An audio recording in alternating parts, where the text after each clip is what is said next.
thanks for doing it as well, man. I appreciate you taking the time. Of course, man, of course. So, yeah, it's been a bit of a world. I've actually got some new stuff coming out soon, so this is kind of perfect timing. Ah, cool. How did your sort of music journey into music start? It started a while ago. I mean, originally playing music, I've been, I started out weirdly getting like bass lessons, because like that was the instrument that my mom was like, yeah, sure, you can learn bass. Like that's a classical instrument. So and then that quickly devolved into me being like, yeah, I'm gonna teach myself to play guitar. Um, and that was like, I was like 13 or 14 at that point. So, I mean, I started immediately just trying to write music from there. Like it was basically all just bar chords, trying to copy what the White Stripes were doing or whatever I heard from like Blink 182 or something. And I think that when you're initially learning how to write music, that sort of sort of mimicking what other artists do is kind of the way to really learn a lot. So I just did that a ton. Just sat in my room and just tried to play along with whatever I could, and then write my own songs that went along with that music, and then it just kind of evolved from there. So it really, I think, from my own this project, Lafferty. It really picked up once I moved to the UK and just met the right people. Working with Billy Foster, who's my producer, he's opened up whole new worlds for me to be able to collaborate with a bunch of different artists that are all UK based and are all just incredible people. So and incredible musicians. So the last few years has really been kind of along that journey for sure. Oh, that's cool. Was there any sort of artists that inspired you to get into music, like any specific artists and stuff? Into music, I mean, yeah, a Or lot. I mean, start music, sorry, I should say. Start your I music. Yeah, it's weird. Like I feel like I've taken bits of a lot of inspirations along the years, but like initially I grew up listening to like Phil Collins because my mom loved Phil Collins and Billy Joel, and she loved Mamas and the Papas and the Beatles and stuff like that. So it was a really sort of wide variety of music that kind of inspired me. And I think Phil Collins, Genesis, listening to some of that stuff when I was really, really young. I mean, it showed that my parents really hadn't gotten out of the 80s when it came to music, but but still it's like that stuff is still relevant today, and I think that's really what got me into sort of what music could be. And then I think really the stuff that I do now, like Ryan Adams was a huge inspiration. A lot of Americana artists were really sort of front and center at that point. And yeah, I mean, I think now a lot, Americana has really kind of evolved into a really wide genre, so to speak. 'Cause it's like it's almost like country inclusive, and it's very bluegrass inclusive, and it's you have people that are like Sierra Farrell, who I think is incredible, and you could call her country, you could call her bluegrass, you could call her Americana. It's like it's really sort of a wide breadth of artists and sounds that are currently sort of being considered. So I kind of have taken a lot from all of that, and I think sort of tried to splash it into what I write. It's a good one, Americana, because it covers quite a lot of different genres, I think. So it's Yeah. a good one to it's good to go in. Yeah. Yeah, exactly. Like it's funny because I'm just working on some new records and everything, and it's like, does this song really fit into what we're doing? I was like, of course it does. It's Americana. It can be whatever we want. Fine. It's like, throw a synth on it and it's still Americana. It'll work. Do you pull from any other sort of genres when you're working, or do you just sort of stick to the folk or Americana sound?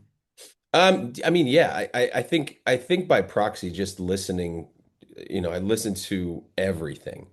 I really don't try to stay in I try to listen to a really wide variety of music because I think you can get really stuck in when you listen to just one specific genre. Uh, 100%. so like like my wife has me listening to Capitol Breakfast every morning when we're driving to the train. So I hear a lot of pop music. Doesn't necessarily mean that I draw like a ton of influence from that, but I mean, Pop is also a thing that's very wide variety, and but like, that can include somebody like Sam Fender, who is one of the most popular artists He's in music. awesome. So it's like, but he's incredible. He's absolutely insanely good. And but then, I listen to a lot of indie music. Like Middle Kids is one of my favorite bands. They're absolutely Yeah, quality. stunning, stunning music. So yeah, I mean, I try to listen to everything and really get inspired by a lot of different genres, and then sort of, you know, uh, to make sure that I'm not just getting stuck in one sound because, it's that can get a bit stale after some time. It's got to evolve in it, your sound and stuff as Right. well. Yeah. Yeah, exactly. I love. I was listening to you. Well, I love it live, man. It's a great song. Oh, thanks, dude. Thank you. What sort of inspired that? I would say so when I moved to the UK, it was kind of a hard transition, I would say. And mostly because like you're suddenly very far from all of your friends and family moving from the States and you sort of don't have those creature comforts that you really were able to rely on somewhere else. And it was just sort of dealing with that, dealing with some loss back home, and really sort of being able to then keep getting up and continue on. I think, it's like all this stuff kind of beats me down and really can get you depressed and everything, but at the end of the day, you just have to know that you're still alive and that, life does go on and there's still a lot to live for. So, that's really kind of the inspiration that I drew from it. It was just a lot of sort of the initial time that I was here kind of was, though it was incredible to be in the UK, and I love it here. I absolutely adore it here. It was like personally, it was just like a tough time. So it was that I just kind of basically just drew off of that. How long have you lived in the UK? 4 years now. Have you? So yeah, Can't yeah, believe you yeah. love it. We're dying to get away. We're trying to move to It's Spain. it's very it's always a funny one when I tell everybody I'm like, oh yeah, I grew up in California and I lived in New York, and they're like, what the fuck are you doing here? I was like, Yeah. great. No, it's fine. No, really. It's like you left California, the place where it's always sunny, to come to England. I was like, yes, Yeah. absolutely. I It's love the rain. I rained love non-stop wind. for like 2 months. Yeah. Oh my God. Yeah. My wife keeps complaining. And I'm like, I love this. Let's put a fire in the stove. This is great. It's like See? I'm the weirdest Californian you've ever met because it's Yeah, like I thought you I'm the missed the sunshine antithesis where it's compared to this. like yeah, it's like the sun's out. I'm like, oh Jesus Christ, it is fucking bright. Can't deal with I it. So see. When yeah. see when you write your songs, do you like can you write quite quick or do you have to like give them time to evolve? I mean, honestly, it depends. I think some of them can come Okay. very quickly. And I'm weird. I write in a weird way where I don't always write. I don't always have a lyrical inspiration first because I feel like you can have lyrics and you can have an inspiration of something, but if it sounds like shit, then it doesn't matter. And it's more to me, it's ensuring that the melody fits first and then evolving sort of the subject matter. So oftentimes songwriting to me can evolve a lot. Like I just revisited a song today that I wrote probably like 8 months ago, and I just kind of put it on the shelf, and then just like humming it in the shower today, and I was like, oh, bang, like chorus melody, there it is, and I'll pick up and start recording that, probably sometime next week. So it like oftentimes it can come pretty quickly where you've got your verse, pre-chorus, chorus, and the structure and everything that can that can come pretty quickly because it's like you get one little bit of a melody in your head and you start humming it, and then you, you're the way that you think of it sort of evolves pretty quickly. But sometimes it's like sometimes you want to revisit things because you want to make sure you get it right. So I think when you have something where you've got a subject matter and you've got a melody, you can be done in 10 minutes. But oftentimes it can take a little while to evolve from a writing perspective. And then the production and pre-production and stuff on working with my producer Billy, it's like, it almost always evolves into something that you never really imagined it being the first time around. So Yeah. uh, so like writing the initial like demo or idea can be quick. But then sort of the evolution of what it becomes is it certainly happens over time. Do you ever get like anxiety and stuff when you put the song out in the end as well? Like I think it'd be on my mind all the time. Yeah, dude. It's like, it's always because it's like, and I've learned that you can't expect that something, I'm stoked over 100,000 streams for a live right now. Like that to me is a great milestone, but it doesn't happen overnight. It's like having a steady, I think especially in the beginning, like I only have two songs out right now. I've got 10 or 11 in the bank that are ready to be released at some point. But like, it's not going to happen overnight. And I've had to sort of calm myself and realize like, listen, it's a steady, like numbers happen over time. It's not just something that is going to be immediate. So, but yeah, no, like certainly a lot of anxiety, imposter syndrome, everything that comes with it all the time. It's like, even if I'm just in the studio with a bunch of guys that I work with, it's like you get anxiety just recording sometimes. It's real and it's almost like what am I doing here? Like why do these guys want to work with me? Yeah. And it's an interesting one because it's like they heard your music, they want to work with you, they want to like help you write your music. But you always have that thing in the back of your head, like, why? Like this, I'm just me. I'm just like I'm nothing. I'm nobody. You know what I mean? Yeah. Um, I mean, there's always that tinge of anxiety or imposter syndrome or whatever there when either you're releasing or writing something. So, A lot of um, it is you got to trust your instincts as well. Then when you're yeah, yeah, no, absolutely. And it's like, there's always that time when like you suggest something in the studio and everyone's like, oh, it's a great idea. And you're like, fuck yeah, touchdown. It's like I suggested that. All right. have you got any songs that like feel like one of your songs that feels most personal to you?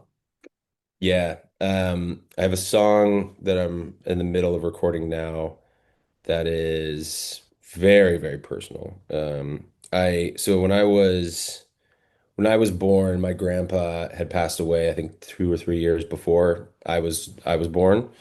So I've always kind of known him or known his memory through everybody else's stories and everybody else's memories and experiences with him.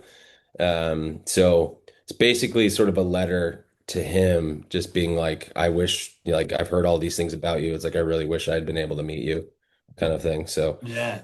and it's yeah, it's I can't wait for my mom to hear it. Let's put it that way. Yeah, that'll be amazing. Do you find it tough writing songs like that when it's like something so personal? Yeah, no, for sure. I think sometimes as a writer, sometimes you you almost want to mask really personal lyrics, because you almost don't want sometimes to let people in on how personal it is to you. But at the end of the day, it's like letting that go and letting it become something else and letting other people hear it to make of it what they will. Because like not everyone's going to have the same experience with the song at all times. Like when I released that song, people could have a very different way of interpreting it or a very different way of experiencing it themselves or reflecting on what they've been through in their life. So I think from my perspective, you almost just you have to sort of let go and write the truly personal stuff because that's what people want to hear.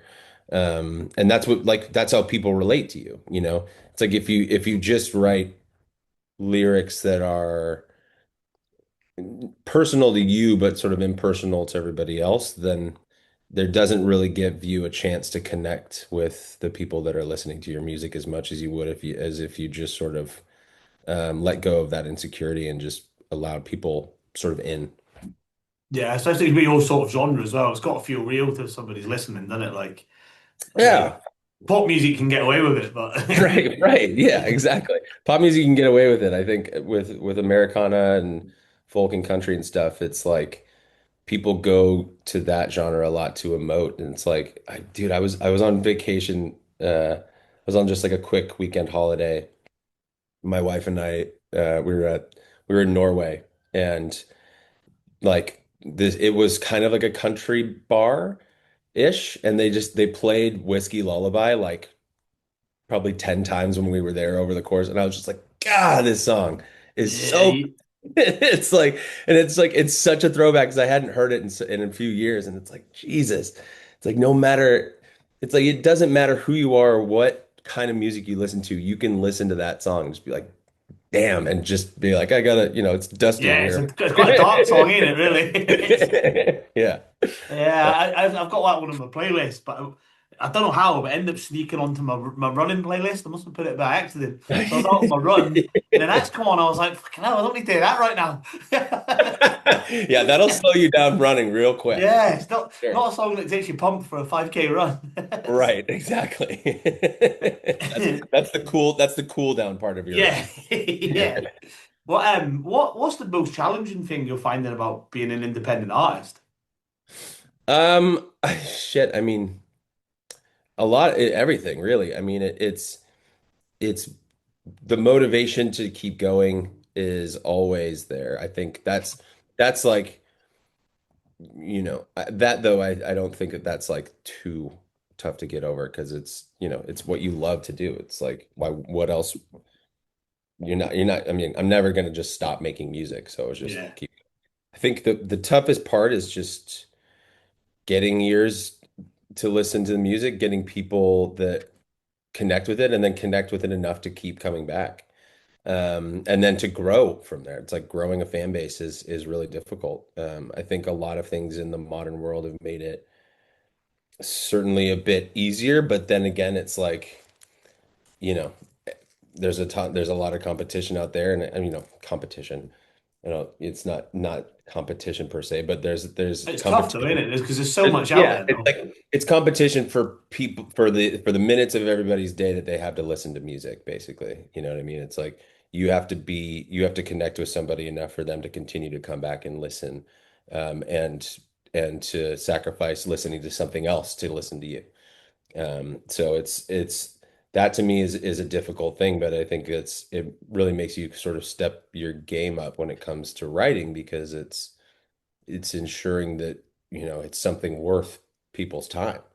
And that I think is important. It's every time I sit down to write something, it's like, is this worth the 3 minutes that people have to listen to it? And will they finish listening to the whole song? Because I think that's the other side of it too. It's like the difficult aspect of things is people's attention spans really vary these days.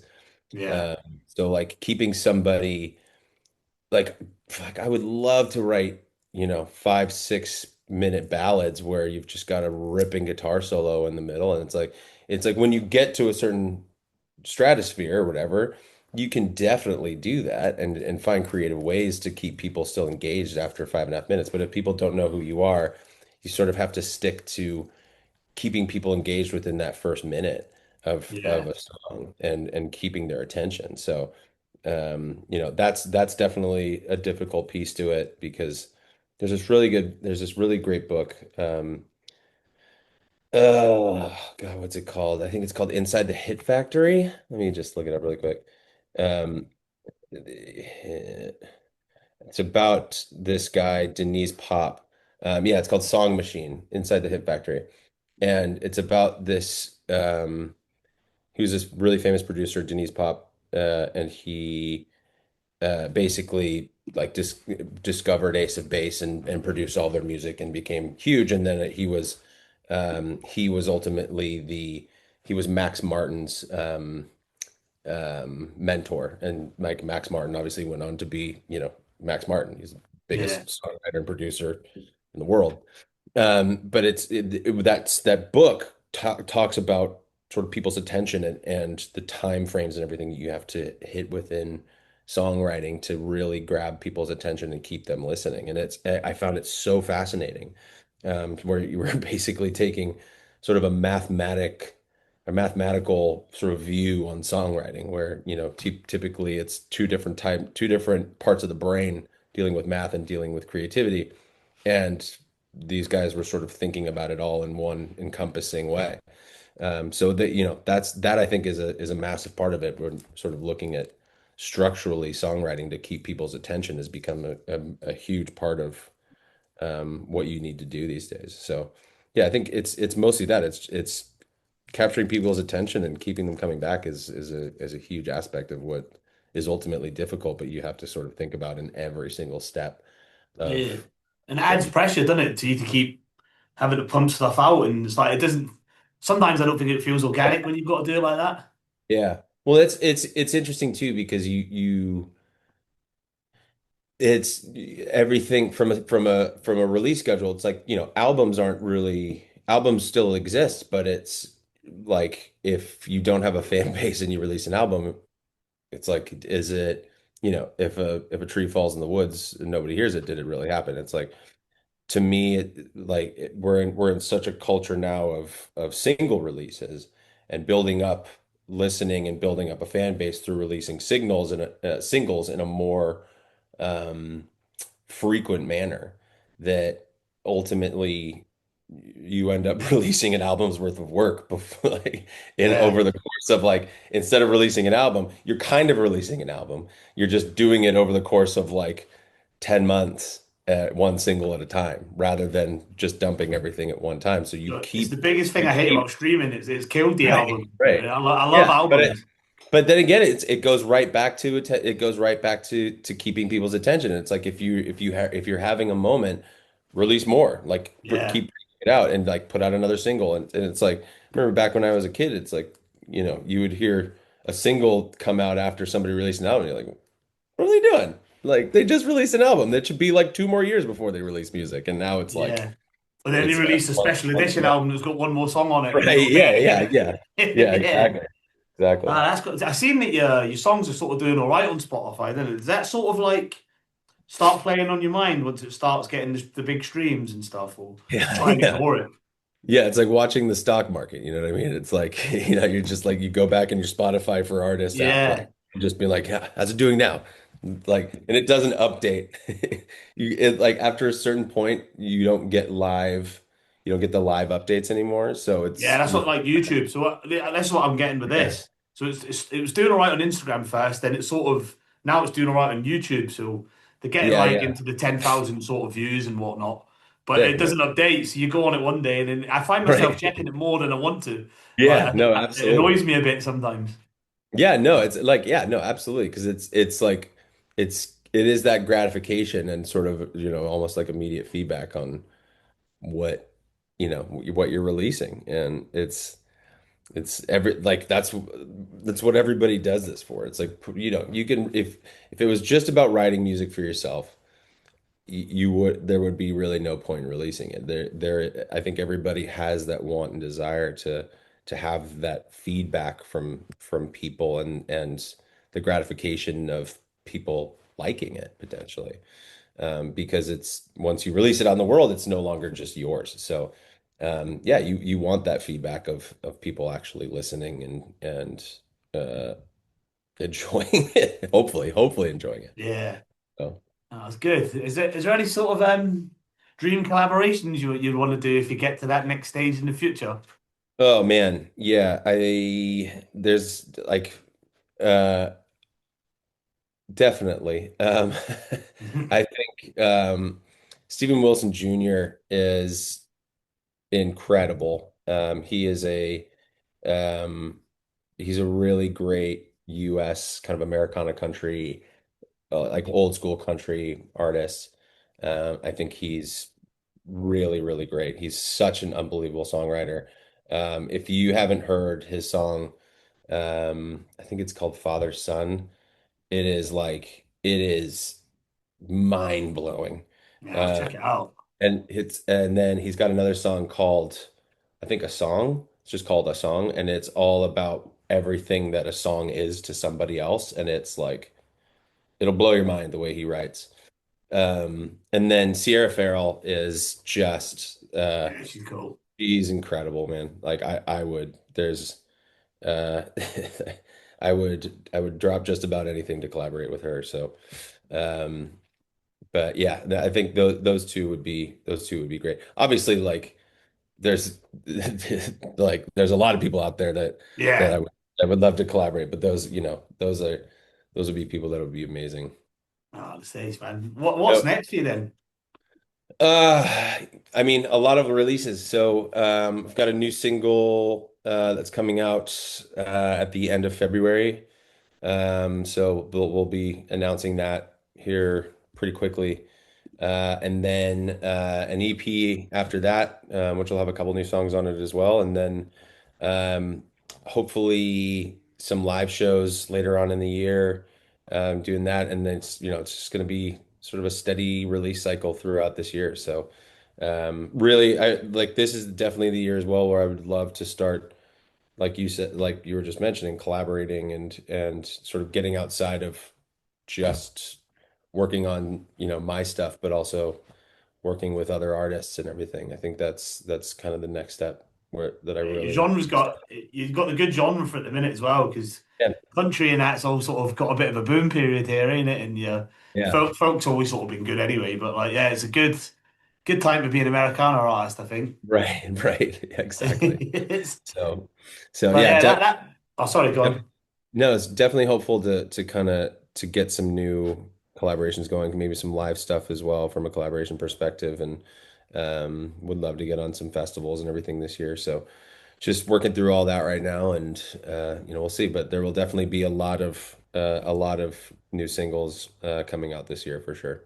Ah, quality. Well, that's it, really. That was the basically just a little chat like that. I enjoyed that. It was good. Thanks, dude. Yeah, dude, we Cool. It was should. cool. Yeah, let's do this like once every couple months. Every time I got a new song. No, just you and me, just banter. Be great.